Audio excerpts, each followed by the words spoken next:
Blog Talk Radio.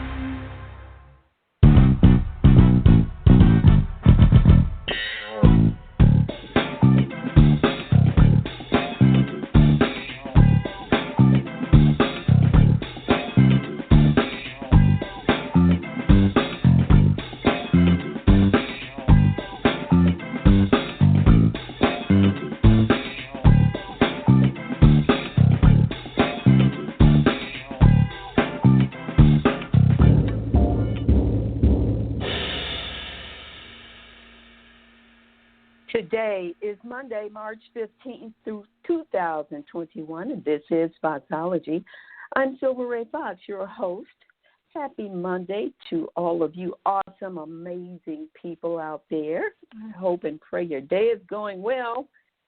And if it isn't for some reason, keep professing that it's going to get better. That's what I do. You know, you can call forth a good day in spite of the craziness because you are going to see it however you want to see things. I've already dealt with a few weird mishaps today, and I just dare not allow my attitude to venture into the weird land of negativity of it all. I say, speak no evil. It's all good. This is what I say. It's going to be all right. And I say it like Ty Tribbett. It's working out. Satan, you better get up on out of here because I just don't have time for this right now. And I say it like I mean it, and then I carry on. Yes, indeed. That's how it's done. Well, that being said, literally, we know that there are some pretty big issues looming around out there in the world and in the hearts and minds of people. And it's compelling all kinds of nonsense and evils to manifest. We're all seeing, experiencing it every day. And I am particularly referring to stereotypes and racism and misconceptions and misinformation and miseducation that promotes hatred and fear in us and unjustified actions and activity. We've seen all of that, haven't we? Well, we're going to be talking about that today, and we'll be talking about not just we should do this or we should do that, but something that is effectively working that my hope and prayer is that it can be taken to a large and massive scale to help us decrease the divides and increase our understanding of each other, our relational concepts of one another, and prayerfully, as I said, bring about efforts to help calm the horrible tones and voices in our society right now that we are throwing around at each other. I know that's a big assignment. It is indeed. Think on these things, so I'm going to share it. This show is meant to, drop some seeds of thought to the thinkers out there, to the think tanks, to the influencers, to the community and political movers and shakers who can push initiatives and programs and projects in the direction that I'm talking about, and that's help and healing. My guest today is a nationally award-winning journalist, author, and educator. She's a professor at Marquette University, a Center for Peacemaking Faculty Scholar, and she's my guest. I thought she was the very person I needed to talk with me and us about all of this. Welcome, Sandra. Thank you. Thanks so much. Happy to be with you. I'm so delighted too. When I'm looking for guests and particular topics, especially sensitive, well, they're all sensitive, but especially something as sensitive as what we're discussing today, I look for this in all my guests. So I look for authenticity. I look for honesty. I look for genuine spirit of concern and, of course, education experience in the whatever topic we're looking at. And, when we were talking over the weekend, I realized that particularly the right choice really is you. And I'm excited to be able to talk more about this from somebody who really has experience personally and on a broader scale of working with people, students who you are teaching and training to see the light of the world, I'll say. But what I'd like to do, here's what I'd like to start, because I said a little bit about your background already, and anybody else that wants to know certainly can look you up at Marquette or Google you. But cultural differences have been close and personal for you. So I'd like for you to start by telling us about that part of your life and your family.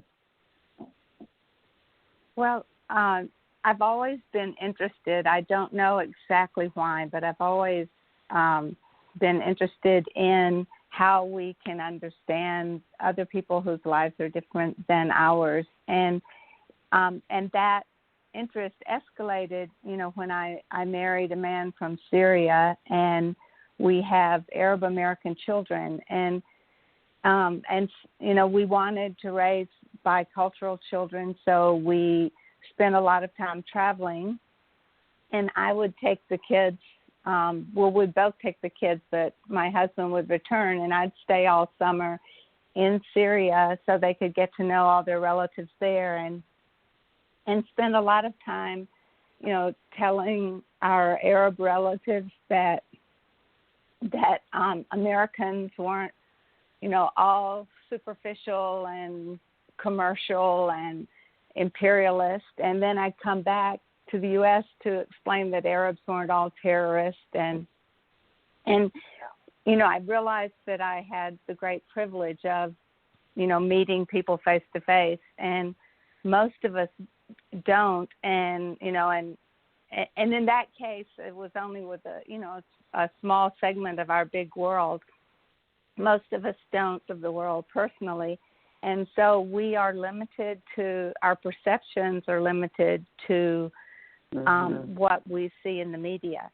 So I think that is, so as an educator, I got interested. Oh, it's unfortunate, yes. And I think because media focuses on conflict and so the images we have from the Arab world, or people protesting and burning American flags, or of buildings in rubble, and we don't see, the beautiful lives going on. We don't see the culture, the education, our perceptions are very limited to, what's outside of our own initial radar screen. And I think what happens is we end up with a perception gap, and we end up with a compassion gap. We're not caring enough about the rest of the world, and we're not all in this together because we can't identify, and we other people. So we become us and them and see them as the other. And we're seeing this happen in our own country, in segregated communities where people don't know each other. So it's the same idea. It's the less personal connection that you have. Yeah. So that's the personal experience that sort of, accelerated my interest in how we can help our children and our students and ourselves overcome, these gaps that we have in perception and compassion. Yes.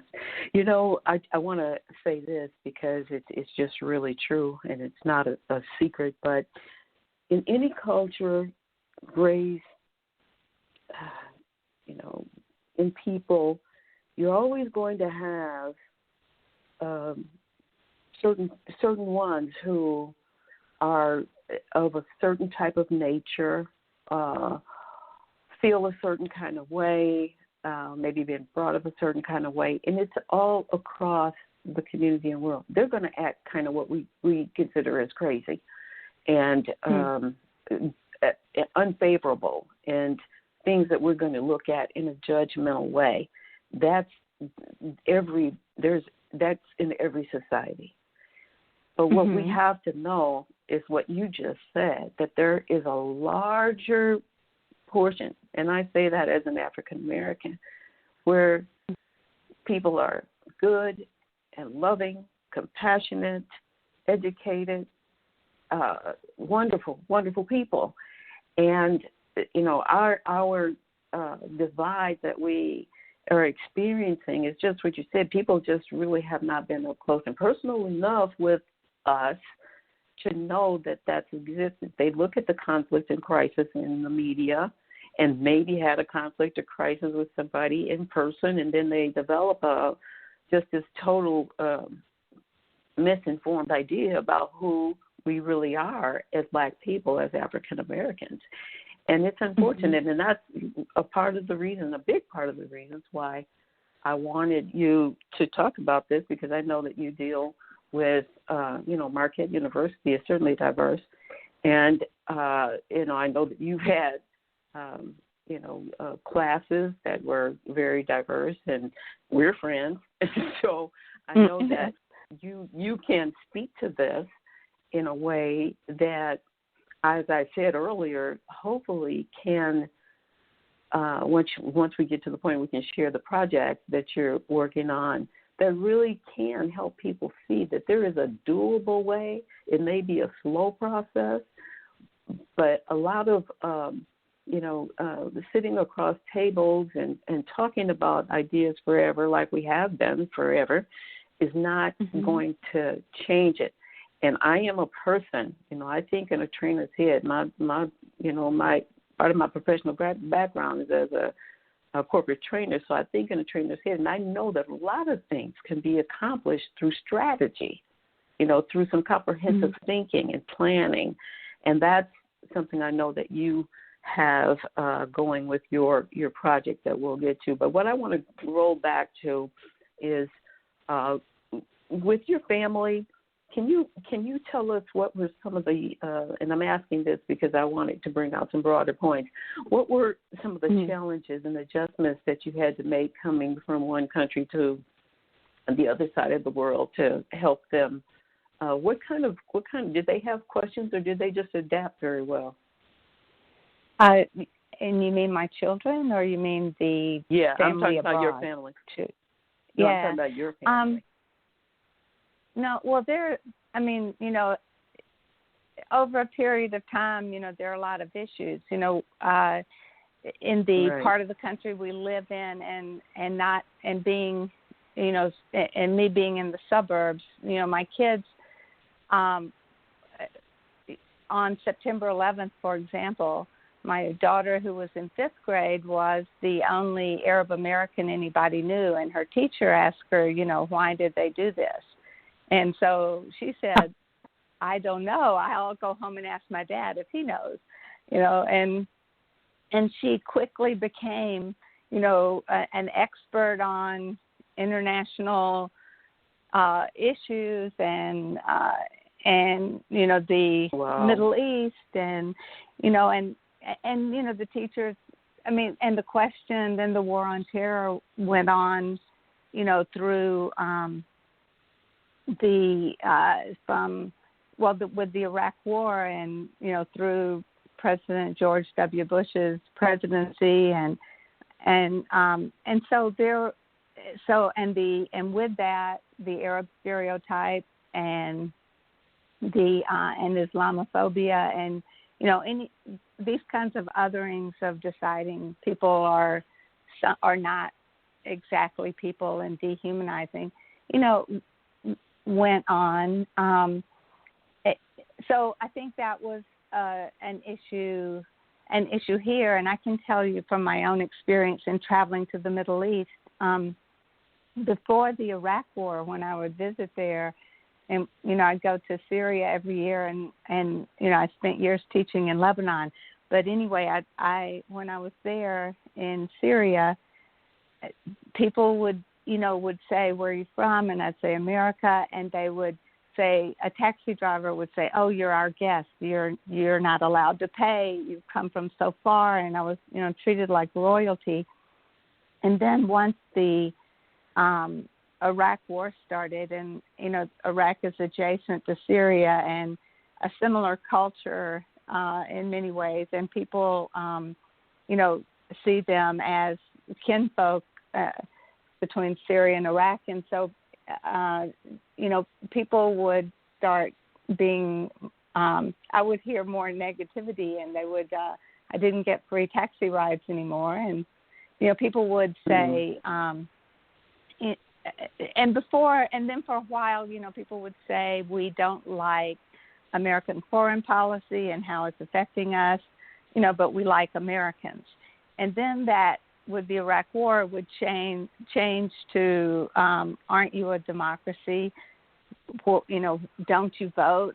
So you're responsible for what's happening in the foreign policy. And like most Americans, I was not so knowledgeable about what our country's doing everywhere else. And like my daughter, I had to study up so I'd be able to answer those questions, because I think we, as Americans, really have, we affect people all over the world, and we're in a democracy where we're a government of the people.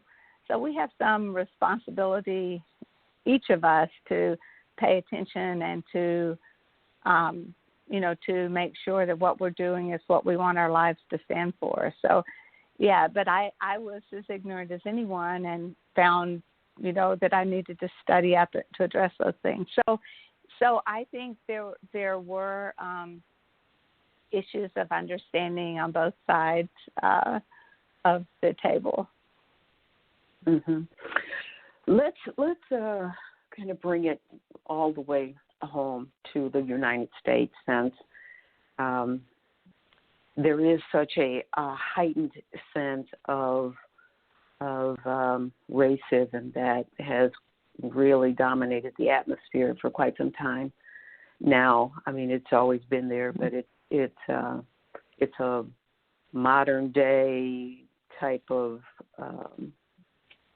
it's a modern day experience with a lot of old types of thinking and ideas about things. But some of the ways that it's manifesting is just totally ugly and because we have the internet, people can say whatever they want to say and, get as rude and ugly and condescending and all of that as much as they want to. What I'd like to have you share, and again, we're going to get around to this, what you're doing with that project and how it possibly can manifest into some other ways to help on a lot of other platforms. I'd like to know what you think when you see what's happening with the divides here. And I know maybe you have not exactly studied in depth like you said you had to with the other experience, but I know you've been around long enough to understand what's going on. And so I'd like to just know what your thoughts. What do you see as a big catalyst of what has occurred more recently? Do you think it has a lot to do with social media, and do you think there's some societal things that have driven people to the point where they spew so much hatred and exhibit fear that's sometimes just fake? What are your thoughts? Well, I have a kind of a unique perspective about the current culture, and that comes from, having lived abroad for most of the last decade, where I was teaching at a university in Lebanon, and coming back, to just being gone and coming back, I felt how polarized we were and how it wasn't the America I left, and it was much more divisive. And so so for me, it was kind of a surprise of how, I also felt hopeful that, issues that have been under the rug about equity in our society, for example, were coming to the surface. This is a very hopeful thing that, will we actually deal with the issues we have with race and gender and, and equity, or, so that I felt hopeful about, but it's also baffling how people's perceptions are so different. Even so, before there were differences of opinion. When I came back, it was like differences of fact. what someone thought would happen, and that's what has that's actually terrible. happened here. Yeah, and I mean, I think it's that you brought in the question about social media, and that's something that I've been exploring, is if it can be used for good. And one of the things I know is that it can't it's just a tool on its own. It's a communication device like your telephone. So it's not good or bad of itself, and but it's what we create as human beings and how we use it. And I think that's and we don't necessarily do well to just throw us all on there, because we see Twitter wars and we see hate speech and all of this. So it's not that it's and it does give anonymity to people when they, to say things and they're not in the room face to face with the other person, which might affect their, what they feel comfortable in saying. It gives them a sense of that they won't be accountable necessarily for what they say. I think that's part of what happens on social media, but it's not the social media, it's us.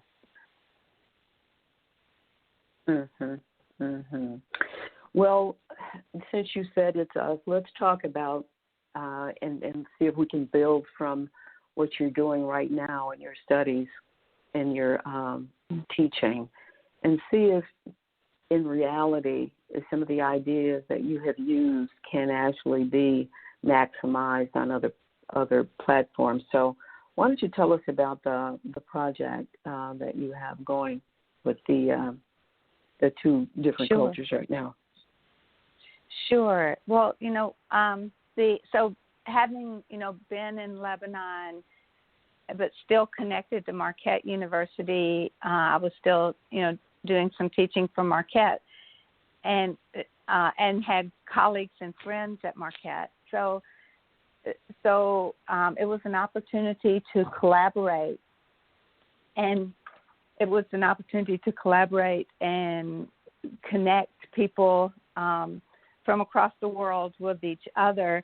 So what I've been doing with colleagues has been to combine classes where students would use social media and teleconferencing, so students could talk directly to each other, and see if that would help break down some of the stereotypes that were created when the only exposure was through mass media, through films, movies, television, and the news industry,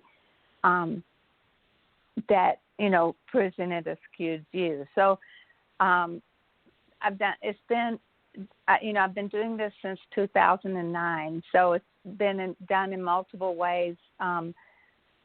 The one way is just having two classes, one on each side of the world, about 7,000 miles apart, and having them talk with each other on social media, having the classes meet together in conferences, and looking at news articles at how the media is covering the same issue in one country and the other country, and how their perceptions of those events that are being covered look in one country and the other country. So sharing that with each other. Sometimes another way these projects have manifest is having multiple universities across the world. So we've had as many as a dozen having the students in the classes reporting on a common issue. So one year we did shelter. 1 year we did discrimination. 1 year we did how the elderly are treated. So the students were all reporting from their part of the world and sharing their stories with each other. And so these are what the classes look like. And then the colleagues and I that are involved in these are doing research on these classes to see if these experiences help students in gaining understanding, gaining interest, and particularly gaining compassion and empathy for people that they only know through the media. So that's basically what we're doing. And so can you maybe explain some of the inside places inside the project itself? When I say places, that's not really the right word, but some of the strategies that you use when you say media. That's kind of broad, but what do you tell them? What do you tell them to look at? For instance, when you're talking about how the elderly are treated, what do you tell them to specifically? What's that curriculum designed to bring out? What does it say? Just a couple of points I'm looking for. Sure. Yeah, well, when the students are reporting on their own situation to the rest of the world, we get to talk about, background knowledge and context. So how can an American student envision what it looks like, the situation in Lebanon looks like, and vice versa? How can what background information is needed? So, for example, when we did the project and the theme was discrimination, the historical context in America is certainly very important for understanding discrimination. And so if you're reporting to an audience outside, you have to provide that context and that background so that they can understand what you're talking about. So in the process of doing this, there's a lot of learning about all kinds of topics, because you need the general knowledge to be able to have a hook to attach to the new idea, to have understanding about the new idea. So I think that is about how the students are told to do the reporting, is to give the background. And then on the receiving end, when they're trying to understand another part of the world that they don't have any personal experience with, or someone else's life that they don't have personal experience with, we teach them about intercultural competence. And intercultural competence, it basically means the skill to communicate across cultures.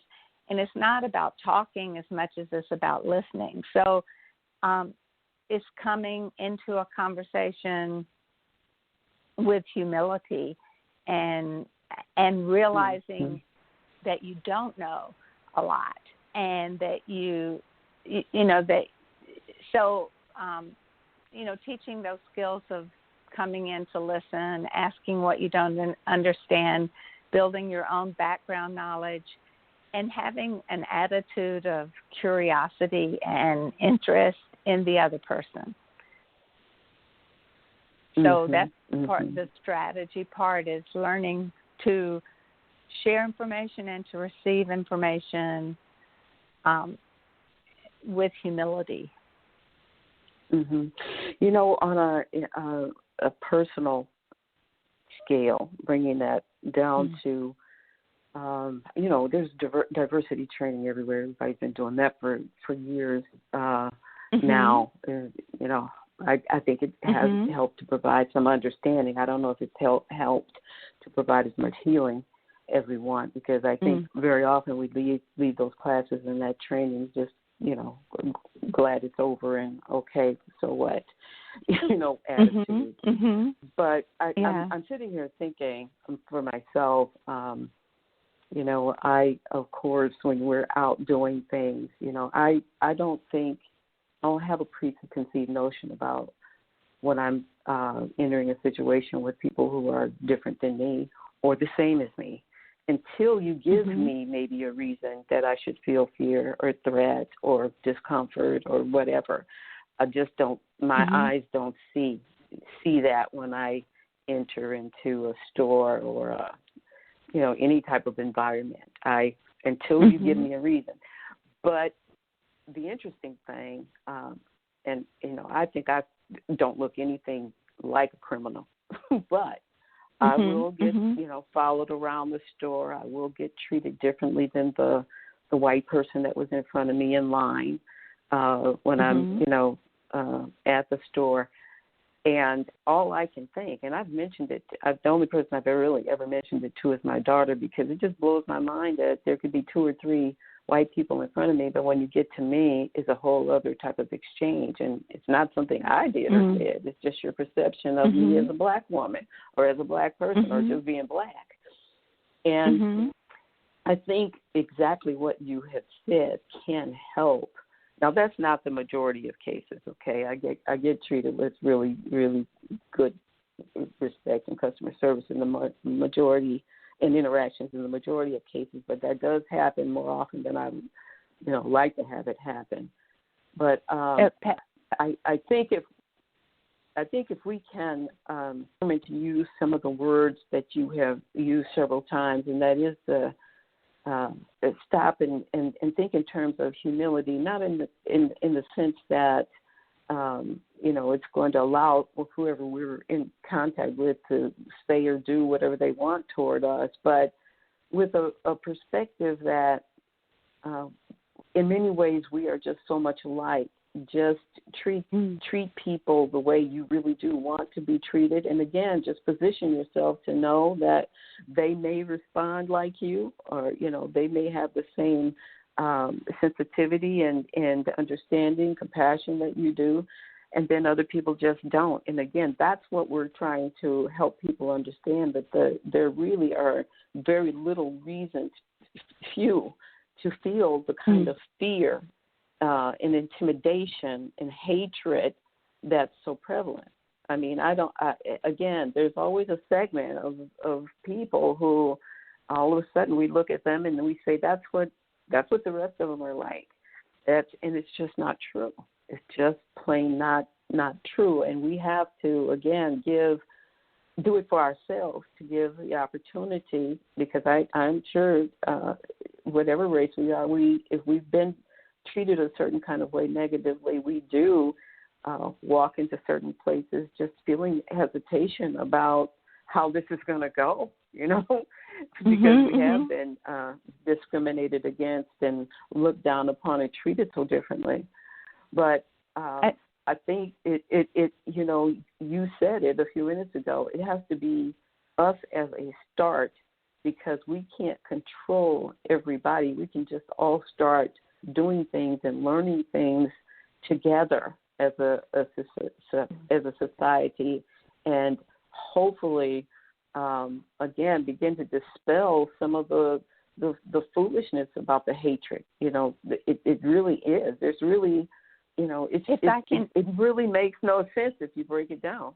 Yes, go ahead. Sure. I want to add to that, because your example of how, as a black woman, you were treated differently in a store, and my daughter, who doesn't she doesn't wear the hijab, the scarf on her head usually, but one day she did. She and her friend went in the store as an experiment, and just to see what it felt like, and she found herself being observed and people standing off to the side, and she felt the eyes on her, and similar to the way you were describing the experience of a black woman. So I think there are these symbols, or these, stereotypes are basically, something that's fixed, that give, to which we read in a lot of meaning, and we generalize to everyone. So I think that, hopefully one of the things we can overcome, and what we're trying to do in our project, is to have people see beyond the surface and see beyond the stereotype. And in our research, we found that, the number one thing that we hear students say is, they're so much like us. I had no idea their lives were so much like mine. Or that they think so much like us, or, so I think that's one of the surprises that they have, is how similar they really are. as human beings. And I heard a Catholic woman in an article I was writing. I interviewed interfaith couples, and there was a Jewish woman married to a former Catholic priest, and she made the comment, we are, our differences are more because he's a man and I'm a woman than because he's Catholic and I'm Jewish. So a lot of times we think there are big differences that really don't exist. Not that we're all alike, we can respect and be enriched. I feel so enriched by my exposure to my husband's culture and his family and his country. So we can be very enriched by knowing people different from ourselves. So, it's not that, it's not the goal to find out that we're all the same, but to find out how we are the same and to appreciate the differences and learn from the differences. I know when we were talking about this the other day, and I mentioned the same thing to you, that this project has the potential to have a much greater societal impact if it's implemented in ways that can bring people into the same spaces. And you said yes, it would really work best in what we're doing in our society if people were actually in the same room together. And I think I said to you, well, we're not talking about a Zoom call where there's one person talking to another or 200 talking to 200. I don't know that that's going to work, because breaking down the fears and the unrealistic thoughts about people is part of seeing people, and seeing how they interact. I mean, imagine that you have in a hotel learning suite 100 people, and 50 of them are, all 100 of them are different from different cultures, same cultures, but, different. But then break time comes, lunchtime comes, and typically we're going to go with the people we've been sitting next to, and, it has such a value of being able to bring people together in a different way if we've come together in the first place to try to understand each other. And I said a hotel, but I'm thinking in terms that this could happen inside businesses, inside community programs, even our government programs, to start developing them so that we can have opportunities to be together and actually be together, and see that so much of what we think and feel is totally unrealistic about each other. Again, I keep reminding everyone that there is going to be, weird, unusual people everywhere, but we're talking about the great majority of us who really just want us to get along.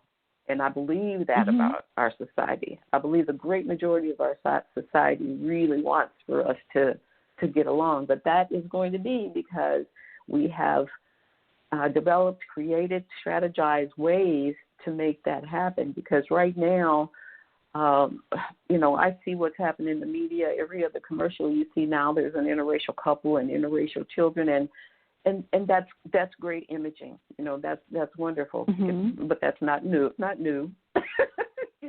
been happening for a very, very long time now, and it's good that they're trying to pronounce it to others that it's an okay, good thing. And white people, black people get married, and other cultures get married to white people, other cultures get married to white people. So that's all wonderful and good, and it's a pinch of what needs to happen in reality. It's good. Those images, I'm sure, are helping some people, and the people who are actually living with those mixed families and all. That's really great. But we're talking about, again, the larger part of our population where this rage is occurring, and all kinds of racist things are being said and done. Needs to be addressed in a different kind of way, and not not just through media. Yeah, I think they're right. I mean, before the pandemic in the Milwaukee area, and I'm sure probably in many cities around the country, there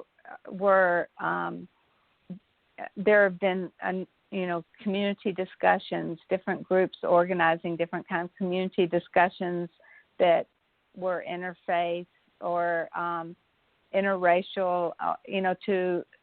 So for example, at the Milwaukee Rep, they would have a play that was on a controversial issue, and then had discussion leaders who were trained to, invite audience members to stay and participate in group discussions. And the experiment that I've been doing with classes, and that's been international, have been to groups who can't see each other face to face, who physically can't be in the same space. I think it works so much better when we can be and have those discussions face to face. And one of the things is it has to be with people who are open to listening. There's and sometimes those aren't the hardcore racists that we think of, but there's an interesting situation in Milwaukee with the Pardeep Singh, who is the son of the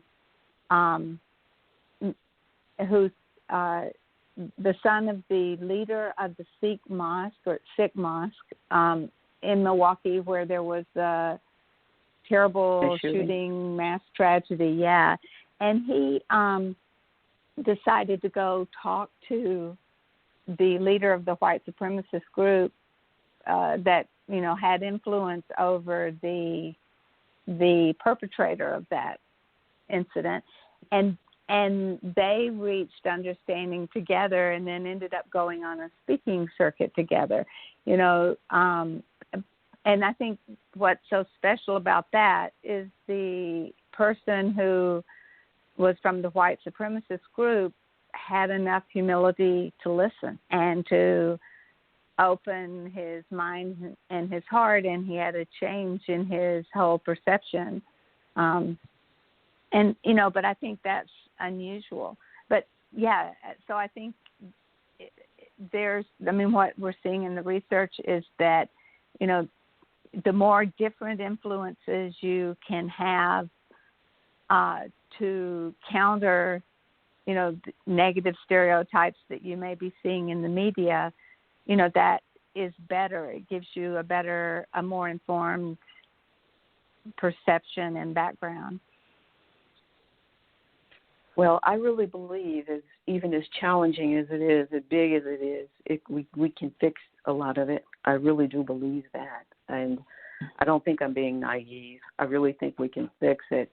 For the greater part of people who live here. I really do believe that.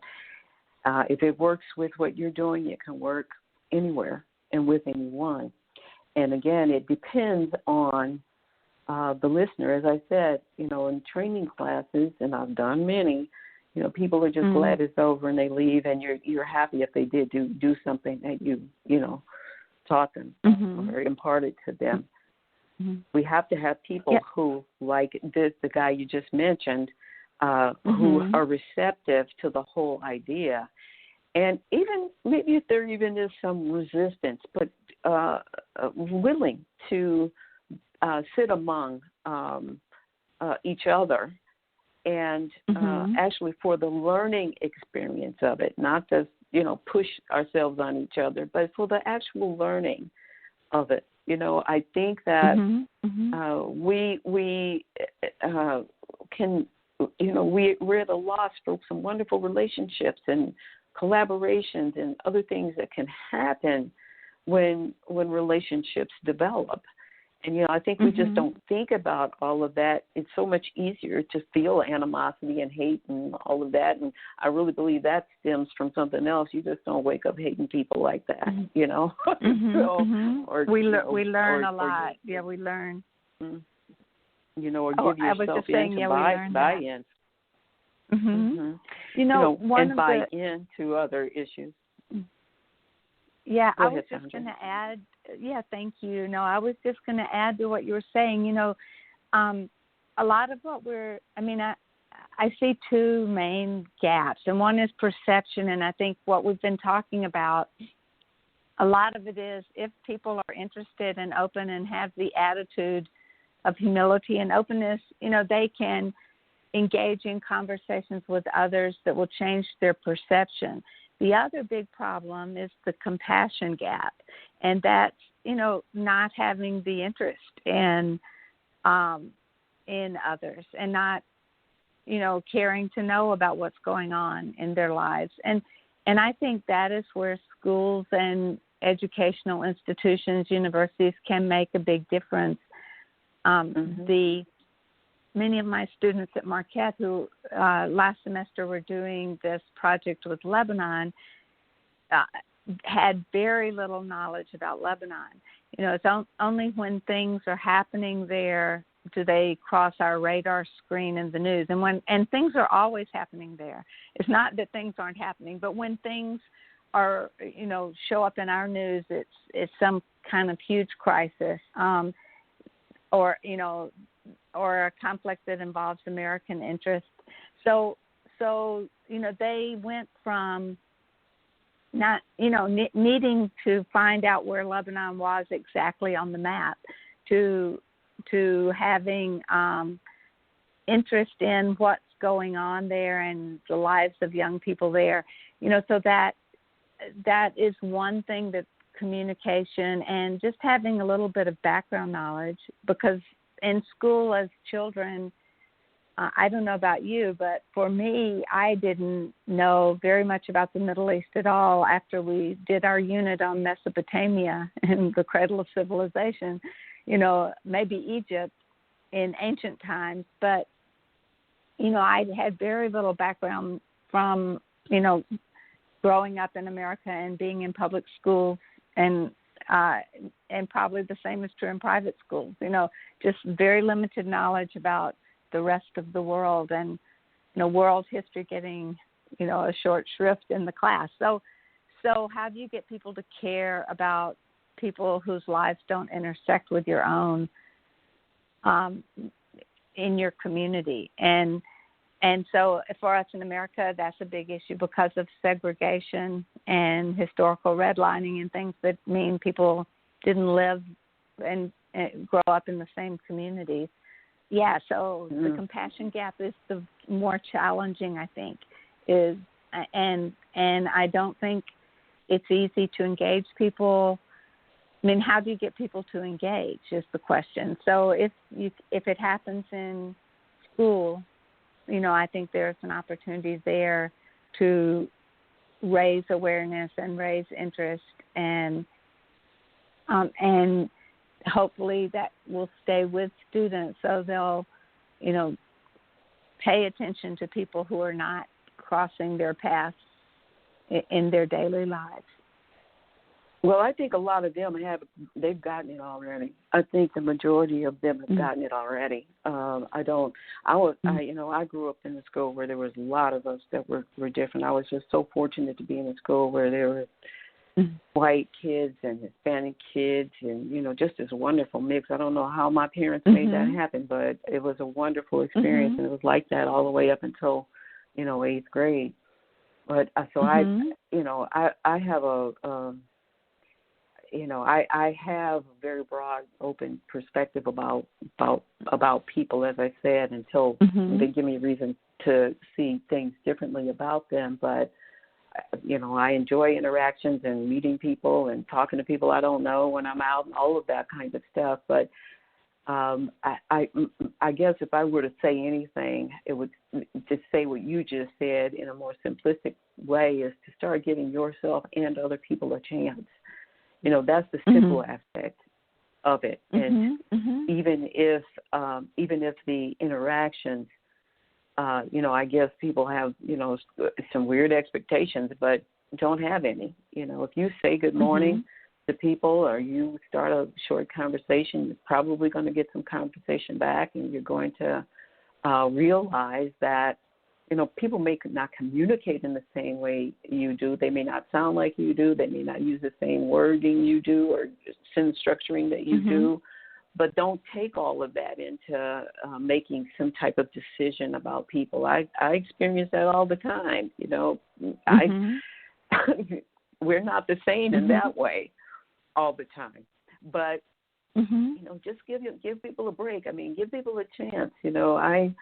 Something I just think is real special and unique is seeing people and chatting for 30 seconds or so, and seeing what somebody says to you say to them. I was in the grocery store the other day, and this woman walked up behind me and went directly into my ear. She said, "I think we're not going to be out of here until Christmas." So that was just so funny. But she had no hesitation about approaching me and saying that to me, and maybe it is a part of us with that compassion factor that you're talking about. And I'm talking to all of us. It doesn't matter what race I'm talking to, just to allow yourself to be more approachable. And again, Sandra, I'm breaking down what you said into simple takeaways for people that I think that they can utilize in their everyday life. Not that I think that the big component of what you're talking about needs to be more widespread, but since we all can do our own individual effort to help, I just believe that they say if you're not a part of the solution, then you're a part of the problem, and I don't want to be a part of the problem. I want to do whatever my little bitty teeny weeny thing is to help help things be better. And if I can do that within a short conversation, I mean, when I looked around at that lady, she and I just cracked up, and she was a white woman. And, I just, give people a chance. I have literally started talking to some people, and they give me a side eye like, what are you talking to me for? You don't know me. And, that's, again, when you let me know that I shouldn't, then I'm going to stop. Sure, I'm not going to make it. I'm not going to be offended that or feel, like you're making me feel like less of a person or anything because of it, because that's really on you. You just kind of let me know you don't want to talk to me. So, okay, fine. But I just think that we can, if we can learn to approach each other, with the compassion, with some different mindsets, skill sets, and different expectations of what they think is what we think is supposed to happen, I think we'd be a lot better off, because in the average communications with people, we're pretty much talking about the same stuff all the time. It's not like it has to be a big deal. It's not like it has to be fueled in any kind of way. It does. I was in another store, and I'm just one of those people, and my daughter always cautions me against this, but I didn't hear the guy who was checking people out say, "I'm open," but he yelled it because I was the next person in line, and I didn't hear him, but he yelled it so angrily, like, "Come on," So when I got up to him, I said to him, I said, "I'm really sorry, I just didn't hear you." I said, "But can I just say that it really just, you don't have to shout with that kind of anger at anybody. I just didn't hear you." So, again, his perception was whatever it was. That black woman's not, not paying attention. She's stupid. She's not smart. Yeah, not paying attention to me, But it was a wrong perspective. And I told him as nicely as I could, and fortunately he received it as nicely as he possibly could. You're working with people. Let's just not, I don't want you yelling at me. I kind of, made a joke of it. But I think if we just determine, I'm reminded all the time, everybody's doing life, and everything's not so wonderful in everybody's life either. The reason they do certain things, and it comes off a certain kind of way, and we take it so personal, and we have to remember that as well when we're having interactions, that it really just may not even be about us, It just really may not. Absolutely sensitive. Another thing that could be practical, that we could have in mind, that we teach journalists, that in the universities, the future journalists are like noticing, report on individuals, the details of the individual, rather than, using them as an emblem of a category of people. So you talk about the person, not about the elderly woman or the young black man or the because we as a culture have stereotypes in our head. So if we just start thinking of how can we describe what this person is doing, what this person is saying, how they look, without falling into those automatic stereotypes, then it can help us see people in a different way. So that was just kind of a writing tip when you're the messenger, but it can be a little brain trick to teach ourselves to consider how we are seeing that person, and what it would be a more nuanced, more personal, more real way of understanding who they are. Well, I think that what I would like to do, and I'm going to ask you your thoughts about this, but I'm going to be following up with you, because what I would like to do is give an opportunity to whoever is interested that might want to be a part of I'm going to call it a pilot, an online pilot, using a very small group of people to see what some of the dynamics of what you're using and conversation can do between people. I don't know. I think it depends on the level of maturity on who can actually have as you said, a brain trick or a mind switch or a mind reset. That's going to depend on the level of maturity that you can do that in one conversation, but it can happen. But I would like to see if it can work, because what I, again, am promoting and implying here is that can happen on such a big level that, within a few short months, some environments can change. For a few short years, packed society. It just depends on if the right efforts are put into place. And like I said, in the schools, kids are not having such a horrible time with it. But I do remember my own daughter when she was entering kindergarten, and came home one day just distraught, and told me that one of her, and we're talking about some decades ago, told me that her little friend told her that her dad said that they couldn't play together any longer. And I said, did she tell you why? And she said, no, she just said she couldn't play with me anymore because her dad said so. So I said, you know what, honey, can you ask her to ask her dad what the reason is for that? So she did. And this is a 5-year-old now, keep in mind. She came back and I said, what did she say her dad?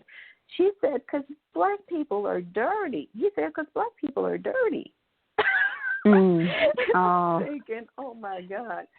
I don't know that that's prevalent. I know that a lot of people do still think that, but I don't know that happens so much with little babies anymore. But, oh, my goodness. I think the youth are getting better. They're ahead of us. Yeah. Sorry. Go ahead.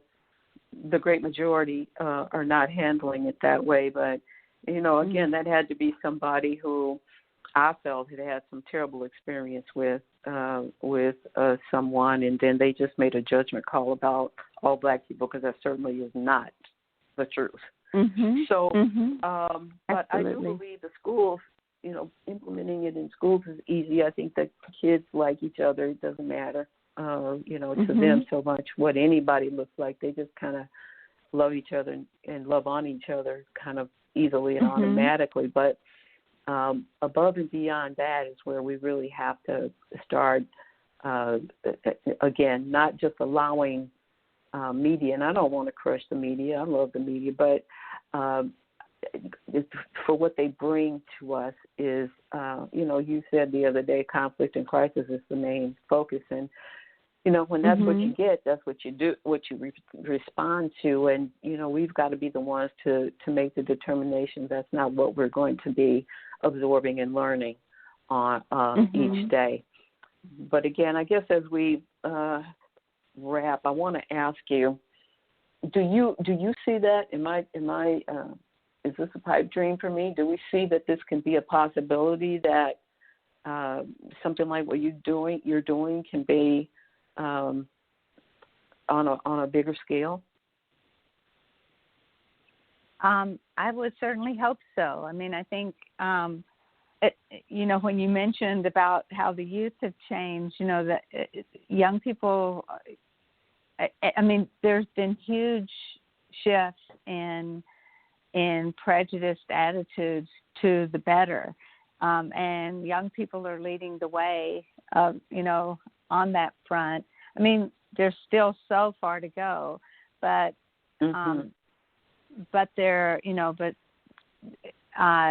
there's plenty of reason to hope. I totally agree. Oh, I love that. Yes, that's true. And that's my thought and theory on things as well, Sandra. There's plenty of reasons to hope. But I am going to talk with you about doing something that is a test run, perhaps, that just can be shared. I'm one of those people who I like doing things like that and planting seeds, but I don't necessarily plan on being a part of the bigger project. I've done that with many things, and I just kind of let that ball get carried to somebody else, and they never give me credit for it. They take it as their own and make it theirs, but it was my initiation and idea that created some real phenomenal things. But I think that if I can see a small sample work, I think that would just be so fun, and then to see people too who were excited about what they got out of it and how it may have really spun their thinking somewhat. Is there anything you want to add before we wrap up? My thing is, as I said, that's what I'm going to wrap with. Give people a chance before you. If you're up close and personal with people, like we all are in some situations, interactions on an everyday basis, on the phone, in person, whatever.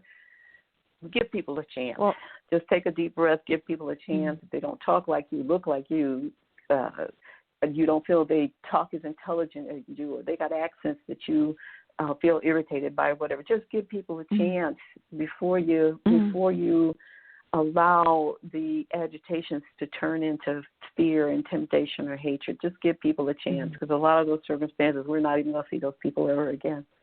So just give people a chance and allow yourself to appreciate that we just all are different. We're just all trying to do life together the best we can. That's all we're all trying to do. Would you like to say something, Sandra? I just want to say thank you so much for your interest in this work, and for listeners who are interested, I just am. I think you said the right thing of giving others a chance, and so I just really appreciate the opportunity, and many thanks to you. Well, I appreciate you as well. I, again, just so admire the work that you're doing, and everybody that's trying to do something. I just am glad about it. Everybody, whatever little thing or big thing, but I do know that it's going to take the empathy and compassion and strategy and our own personal responsibility of how we feel about other people. So thank you for sharing what you're doing. And again, I'm going to be back in touch with you to talk a little bit about it and see if we've got time to look at something. I mean, with the internet being so available, it shouldn't even take a whole lot of time, but we'll talk about it more. Thank you so much for your time, your experiences and your expertise. I really appreciate you. And I'll talk to you soon. Thank you. Okay, thanks so much. Take care. You too. Welcome. Bye. Bye-bye. And I want to thank all of you as well. what a fascinating conversation and necessary ones that so many of us are trying to have in regard to just trying to get along. And so I hope this may have helped in some small way and maybe some big ways with some others. But if it helped, that was my whole point of it all. So I'm going to look forward to talking to you again real soon. I'm hoping that you have just the most amazing day. And in the meantime, be good, be blessed, be awesome, and make sure you stay safe out there.